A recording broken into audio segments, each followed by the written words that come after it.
بسم اللہ الرحمن الرحیم۔ السلام علیکم دوستو،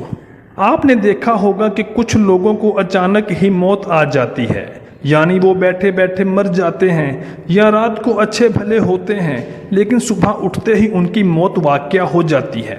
یا کوئی انسان چلتے چلتے یوں ہی گر جاتا ہے اور اس کی موت واقع ہو جاتی ہے۔ الغرض اچانک موت کے بارے میں قرآن و حدیث میں کیا کہا گیا ہے،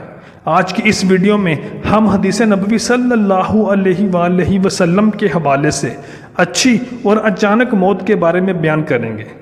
نبی کریم صلی اللہ علیہ وآلہ وسلم نے فرمایا کہ موت کا ایک دم آنا افسوس کے لائق ہے کہ مرنے والا نہ کچھ کہہ سکے اور نہ کر سکے۔ آپ صلی اللہ علیہ وآلہ وسلم کے مبارک زمانے میں کوئی آدمی ایک دم مر گیا تو کسی نے کہا کیا اچھی موت مرا ہے، نہ کوئی تکلیف دیکھی، نہ کوئی بیماری دیکھی اور جان نکلنے کی تکلیف نہ ہوئی۔ نبی کریم صلی اللہ علیہ وآلہ وسلم کو جب اس کا یہ کہنا معلوم ہوا تو آپ صلی اللہ علیہ وآلہ وسلم نے اس آدمی سے فرمایا کہ تیرے پاس کیا ثبوت ہے کہ اچانک ایک دم مرنے سے اس کو کوئی تکلیف نہیں ہوئی؟ اگر اللہ تعالیٰ اس کو اس حال میں موت دیتا، وہ بیماری کی تکلیف اٹھاتا، تو اس کے سب گناہ معاف ہو جاتے۔